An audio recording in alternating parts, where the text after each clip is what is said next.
गुरु ब्रह्मा गुरु विष्णु गुरुदेवो महेश्वरा गुरु साक्षात् परम ब्रह्म तस्मै श्री गुरुवे नमः।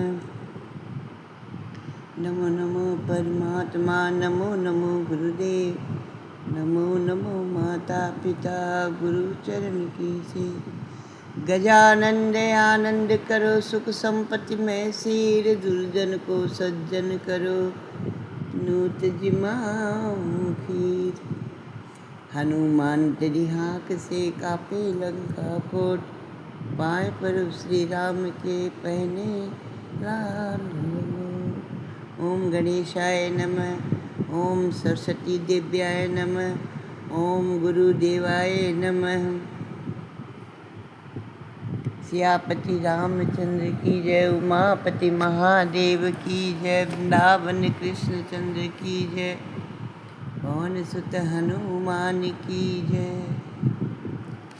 साधु ऐसा चाहिए जैसा सूप सुभाव सार सार को गहिले वे थोथा दे उड़ाए। सारे सार को गहिले वे थोथा दे उड़ाए। सूप जो है ना अपने अंदर सार वस्तु को रख लेता है और जो असार वस्तु होती है ना उसको उड़ा देता है।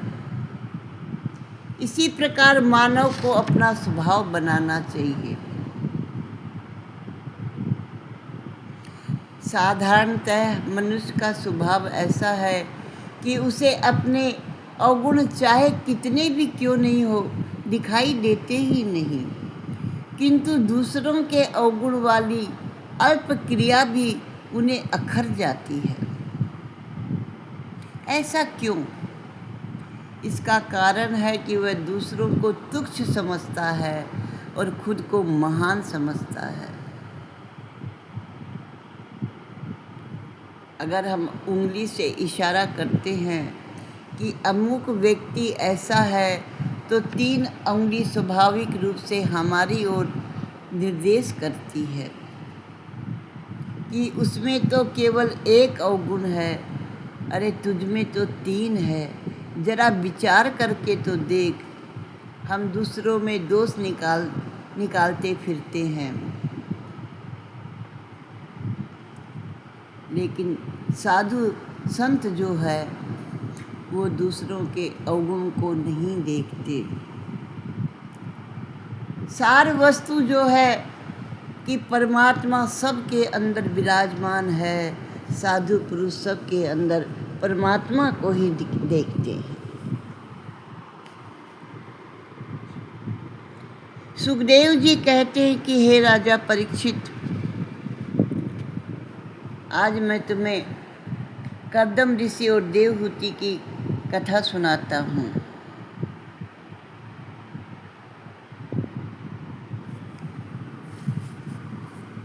कर्दम ऋषि का विवाह देवहूति से हुआ। सुखदेव जी कहते हैं राजन सुनो, कर्दम ऋषि जो है ना सारा दिवस तपस्या करते रहते थे। इतनी कठोर तपस्या की उन्होंने कि वो केवल हड्डी का ढांचा रह गए। ऐसी कठोर तपस्या से भगवान नारायण प्रसन्न हो गए और कर्दम ऋषि की कुटिया में प्रकट हो गए। भगवान को अपने समक्ष देख करके कर्दम ऋषि के आँखों से हर्ष के आंसू निकल आए। उन्हीं आंसुओं से बिंदु सरोवर बन गया। सिद्धपुर की यात्रा करते समय इस बिंदु सरोवर में स्नान करना चाहिए। सिद्धपुर के पास ही कर्दम ऋषि का आश्रम था। हे राजन, तुम भी ध्यान करोगे तो भगवान तुम पर प्रसन्न हो जाएंगे और तुम्हें दर्शन देंगे। अगर भगवान का ध्यान न भी कर सको तो कोई बात नहीं, किंतु इतनी सावधानी राजन तुम रखो कि मन को सांसारिक विषयों की ओर मत ले जाना। ये आँख रूपी रतन जो है ना, इसका जतन करो। आँखों की शक्ति का दुरुपयोग मत करो। ये संसार का जो सौंदर्य है ये क्षण मात्र है। धन संपत्ति ज़्यादा बढ़ जाती है तो लोगों में विवेक का अभाव होने लगता है। हम सब संसार की वस्तुओं को देख कर के रीझ जाते हैं, सौंदर्य को देखकर रीझ जाते हैं और कहते हैं वाह क्या सौंदर्य है, क्या सुंदरता है। अरे हमारे नारायण से, हमारे श्री कृष्ण के जैसा सुंदर कौन होगा। देखना है तो भगवान की सुंदरता को देखो। भगवान के सौंदर्य में विलीन जब हो जाओगे तो भक्ति का उदय हो जाएगा। ठाकुर जी के दर्शन करने से आंखें जो है ना सफल हो जाती है। कर्दम ऋषि कहते हैं कि हे भगवान, आपका दर्शन करके मेरी आंखें सफल हो गई। आपको प्राप्त करने के बाद संसार की मांग करने वाला मूर्ख होता है। संसार के जिस सुख का भोग नरक के कीड़े भी करते हैं, वैसे सुख की इच्छा परमात्मा से करने वाला तो मूर्ख ही होता है। लौकिक काम सुख की इच्छा पूर्ति के लिए कृष्ण की आराधना करने वाला तुच्छ होता है। कर्दम ऋषि ने भगवान से कहा कि आपसे मैं स्त्री संग नहीं, सत्संग की इच्छा चाहता हूँ। मुझे एक ऐसी स्त्री दीजिए कि जो मुझे प्रभु के मार्ग में ले जाए। मुझे ऐसी पत्नी चाहिए कि जब मेरा मन कभी भटके तो वह मुझे भटकने से बचाए, पाप कर्म से रोके और प्रभु के मार्ग में ले जाए। मेरा विवाह जो है संसार सागर में डूबने के लिए नहीं, किंतु तैरने के लिए बन जाए। कृष्ण सेवा महान धर्म है। मैं काम सुख नहीं मांगता। शास्त्र में पत्नी को काम पत्नी नहीं, धर्म पत्नी कहा गया है। मैंने ब्रह्मा जी की तपस्या की थी तो ब्रह्मा जी ने मुझसे कहा था कि हे कर्दम ऋषि, तुम्हें विवाह करना होगा। विवाह करने के लिए मुझे उन्होंने आज्ञा दी। इसलिए हे नाथ, मैं पत्नी नहीं, घर में सत्संग चाहता हूँ। स्त्री का संग काम सुख भोगने के लिए नहीं, सत्संग के लिए, धर्म के आचरण के योग्य मुझे पत्नी दो। अकेला पुरुष, अकेली स्त्री धर्म मार्ग में जो है ना आगे नहीं बढ़ सकते। नावी के बगैर अकेली नाव संसार सागर को पार नहीं कर सकती। नाविक भी अकेला संसार सागर से पार नहीं हो सकता। स्त्री नौका है, पुरुष नाविक है। दोनों को एक दूसरे के सहारे की जरूरत होती है। पुरुष में विवेक होता है और स्त्री में स्नेह होता है। विवेक और स्नेह के मिलन से भक्ति प्रकट होती है। बहुतों को आश्चर्य होगा कि कर्दम ऋषि ने इतने वर्ष तक तपस्या करने के बाद भगवान से मुक्ति क्यों नहीं मांगी। कर्दम ऋषि ने सोचा कि हजारों हजार जन्मों की काम वासना सुसुप्ति रीति से मन में जमा हो गई है। उसको संतुष्ट करके मनुष्य पर जो 3 प्रकार के ऋण है उनसे मुक्त होना अच्छा है। उसके बाद मुक्ति की इच्छा करनी चाहिए।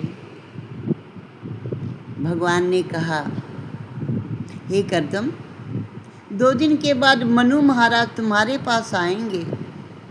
अपनी पुत्री देवहूति को वो तुम्हें समर्पित कर देंगे। परमात्मा ने उनको आज्ञा दी। मनु महाराज कन्या लेकर आए तब तुम नखरे मत दिखाना और प्रेम पूर्वक उससे विवाह करना। पति पत्नी पवित्र जीवन जीते हैं तो उनके यहाँ जन्म लेने के लिए भगवान की जो इच्छा उत्पन्न हो जाती है। भगवान ने कहा कि मैं तुम्हारे यहाँ पुत्र रूप में आऊँगा। जगत को मुझे सांख्य शास्त्र का उपदेश देना है, ऐसा कह करके श्री हरि वहाँ से अंतर्ध्यान हो गए। इधर नारद जी मनु महाराज के पास पहुँचे और उन्होंने मनु से कहा कि तुम कर्दम ऋषि को अपनी बेटी का कन्यादान कर दो। मनु महाराज और शतरूपा देवहूति को साथ लेकर के कर्दम ऋषि के आश्रम में आए। कर्दम ऋषि ने देवहूति के विवेक की परीक्षा लेनी चाहिए। उन्होंने 3 आसन बिछाए और उन पर बैठने के लिए कहा। मनु शतरूपा तो बैठ गए किंतु देवहूति बैठी नहीं। तो कर्दम ऋषि ने कहा, देवी ये तीसरा आसन तुम्हारे लिए है, बैठ जाओ। देवहूति ने सोचा कि भविष्य में ये मेरे पति होने वाले हैं, पति के द्वारा बिछाए गए आसन पर बैठूंगी तो पाप होगा। इस आसन पर बैठना मेरा धर्म नहीं है और आसन पर न बैठूं तो आसन देने वाले का अपमान होगा। सो उन्होंने अपना दाहिना हाथ आसन पर रख दिया और आसन के बगल में बैठ गई।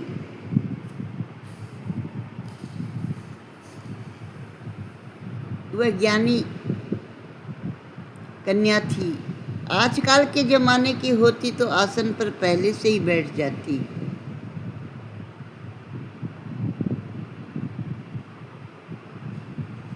आजकल तो पत्नी अपने पति से कहती है कि पहले मैं बैठूंगी, आप बाद में बैठना।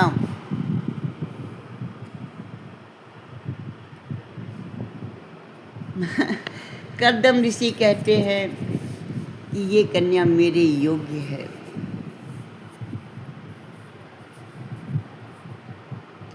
कर्दम ऋषि कहते मेरा विवाह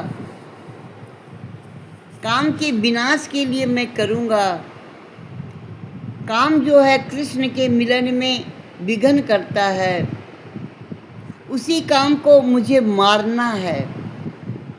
एक पुत्र होने तक मैं लौकिक तुमसे संबंध रखूँगा। एक पुत्र हो जाने पर ये लौकिक संबंध त्याग करके मैं संन्यास ले लूँगा।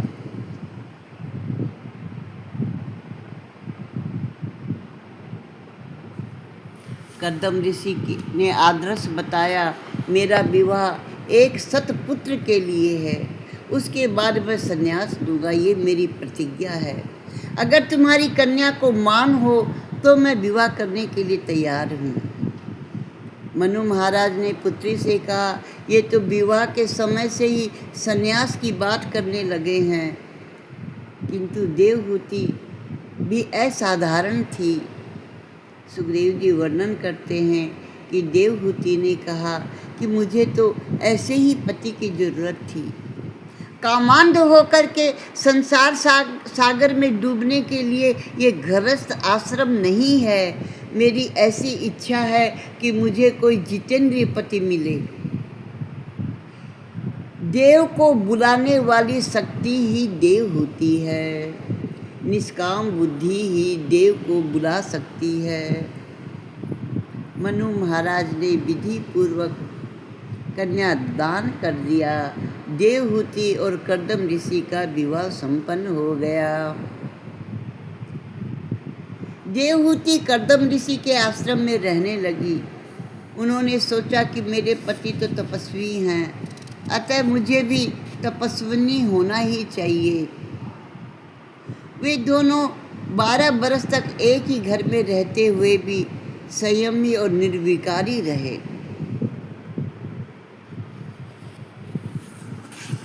एक दिन कर्दम ऋषि ने देवहूति से कहा कि मैं तुमसे बहुत प्रसन्न हूँ, तुम मुझसे कुछ मांग लो। पति के आग्रह करने पर देवहूति ने कहा कि आपने प्रतिज्ञा की थी कि एक संतान होने पर आप संन्यास लेंगे। अब यदि इच्छा हो तो मुझे एक बालक आप प्रदान करें। मनुष्य शरीर की रचना ही ऐसी है कि वह भोगों का मर्यादित प्रमाण में ही उपभोग कर सकता है। मर्यादा का उल्लंघन करेगा तो ये रोग जो है रोगी हो जाएगा। कर्दम ऋषि बोले, हे देवी, आओ मैं तुम्हें दिव्य शरीर अर्पित करता हूँ। आप सरस्वती नदी में स्नान करें। देवहूति सरस्वती के किनारे पर स्नान करने गई तो सरस्वती नदी से अनेक दासियाँ निकल गई। देवहूति ने स्नान किया, उनका शरीर बदल गया। कर्दम ऋषि ने संकल्प से खुद को युवा बनाया और संकल्प के बल से ही एक इतना सुंदर विमान बनाया और दोनों उसमें बैठ गए।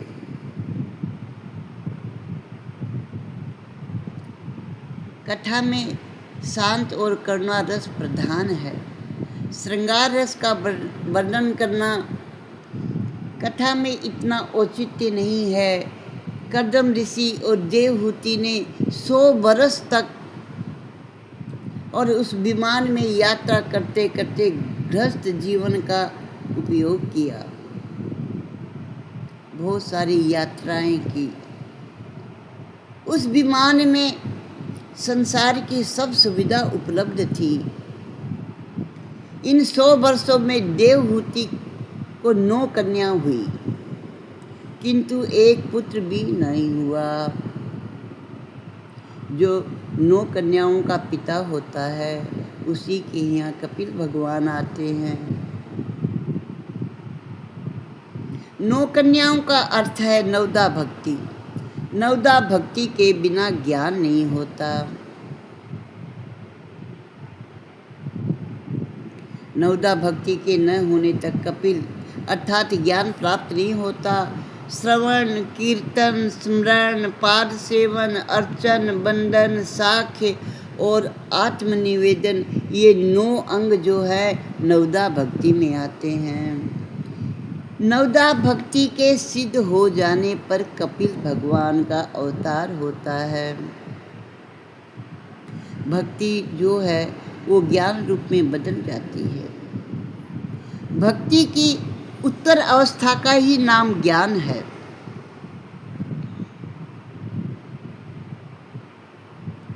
एक दिन कर्दम ऋषि बोले कि हे देवी, अब मैं संन्यास लेना चाहता हूँ। देवहूति बोली, नाथ आपने तो वचन दिया था कि एक पुत्र के जन्म के बाद आप संन्यास लेंगे। पुत्र का जन्म तो अभी तक हो ही नहीं पाया, फिर इन कन्याओं का और मेरी देखभाल कौन करेगा? इन कन्याओं की व्यवस्था करने के बाद ही आप संन्यास लीजिए। सुखदेव जी वर्णन करते हैं कि हे राजन, कर्दम देवहूति ने विकारों का त्याग किया। उन्होंने कई वर्षों तक फिर परमात्मा की आराधना की। उसके बाद देवहूति के गर्भ में साक्षात नारायण भगवान ने वास किया। 9 मास परिपूर्ण होने पर उनके आश्रम में आचार्य, योगी, साधु आदि प्रकट होने लगे। ब्रह्मा आदि देवता जो है कर्दम ऋषि के आश्रम में आए। ब्रह्मा जी ने कर्दम ऋषि से कहा कि तुम्हारा गृहस्थ आश्रम सफल हो गया, अब तुम जगत के पिता बन गए हो। ये बालक जगत को दिव्य ज्ञान का उपदेश करेगा। जीव भगवान के लिए आतुर होता है तब भगवान का अवतार होता है। आतुरता के कारण भगवान के दर्शन होते हैं। कर्दम ऋषि और देवहूति की तपस्या और आतुरता से भगवान उनके यहाँ पुत्र के रूप में आए। योगी जन योग के द्वारा ब्रह्मा के दर्शन कर सकते हैं, ब्रह्म के दर्शन कर सकते हैं, किंतु संसारी लोग शुद्ध भक्ति के द्वारा भगवान को पुत्र रूप में प्राप्त भी कर सकते हैं, भगवान का लालन पालन भी कर सकते हैं। कपिल भगवान के जन्म लेने पर देवहूति ने कर्दम ऋषि से स्वयं कहा, अब आप जो है गृहस्थ आश्रम का त्याग कर सकते हैं। तब कर्दम ऋषि कहते हैं कि मुझे अब इन 9 कन्याओं की चिंता हो रही है। तब ब्रह्मा जी ने कहा कि तुम क्यों चिंता करते हो, तुम्हारे घर तो स्वयं भगवान आए हैं, तुम इनकी चिंता करना छोड़ दो, प्रभु का चिंतन करो। ब्रह्मा जी 9 ऋषियों को अपने साथ लेकर आए और सभी ऋषियों को एक एक कन्या दे दी। अत्रि ऋषि को सुनैना अनसुईया दी, अत्रि ऋषि को अनसुईया से विवाह करवाया, वशिष्ठ जी से अरुंधति का हुआ। इस प्रकार सभी ऋषियों के द्वारा उनकी कन्याओं का विवाह हो गया। कर्दम ऋषि ने सोचा कि अब अपने सिर से सारा भार उतर गया। वे कपिल मुनि के पास आए और कहने लगे, अब मुझे संन्यास लेना है। कामयानां कर्माणां संन्यासं संन्यासं कवयो विन्दुः। केवल ईश्वर के लिए जो जीता है वही सन्यासी है। कपिल भगवान ने कहा, हे पिताजी, आपकी इच्छा योग्य है। संन्यास लेने के बाद आप किसी प्रकार की चिंता मत करना, आप अपना जीवन ईश्वर को अर्पित कर दे। परमात्मा के लिए सभी संसार सुखों का त्याग ही संन्यास है। त्याग करने पर संन्यास उजागर नहीं होता। आदि नारायण भगवान का चिंतन करते करते कर्दम ऋषि को भागवती मुक्ति की प्राप्ति हुई। अब कपिल गीता का आरंभ हुआ। प्रसंग बड़ा दिव्य है। पुत्र जो है माता को उपदेश दे रहे हैं। भागवत के इस महत्व के प्रकरण में के 9 अध्याय आते हैं। इसमें सांख्य शास्त्र का उपदेश है। देवहूति ने सोचा कि ऋषियों ने मुझसे कहा था कि ये बालक माता का उद्धार करने के लिए आया है, तो मैं कपिल भगवान से प्रश्न पूछूं जिसका वे उत्तर देंगे। देवहूति ने कपिल भगवान के पास जाकर उनसे कहा, यदि आपकी अनुमति हो तो मैं आपसे कुछ पूछना चाहती हूँ। कपिल भगवान ने कहा, हे माता, संकोच मत करो, तुम जो कुछ पूछना चाहती हो मुझसे पूछ लो। माता देवहूति ने आरंभ में ही शरणागति स्वीकार कर ली। उन्होंने पुत्र पर अपनी शरणागति स्थापित कर दी कि मैं तुम्हारे शरण में हूँ, तुमको मेरा उद्धार करना है। बिना ईश्वर का आसरा लिए जीव का उद्धार हो ही नहीं सकता। देवहूति ने पूछा, हे पुत्र, जग में सच्चा सुख कहाँ है? जग में सच्चा आनंद कहाँ है और नित्य आनंद कहाँ है जिसका कभी नाश नहीं हो? ऐसा आनंद मुझको बताओ। बार बार इंद्रियों का लालन पालन करने में कोई सार नहीं है। इंद्रियां जो कुछ मांगती है उसे देते रहना, फिर भी इंद्रियां जो है तृप्त नहीं होती।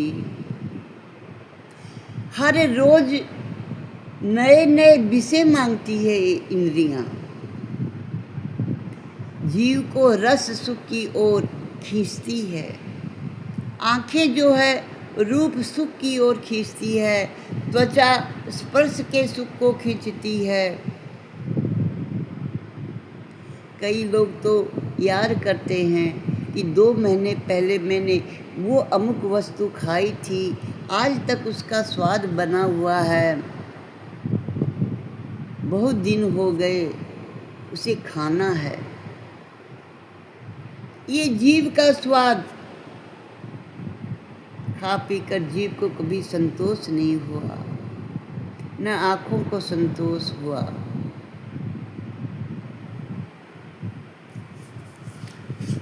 रुपये पैसे खर्च करके संसार में कई वस्तु देखने के लिए लोग जाते हैं। पैसे खर्च करके फिल्म देखने के लिए अंधेरे में बैठते हैं।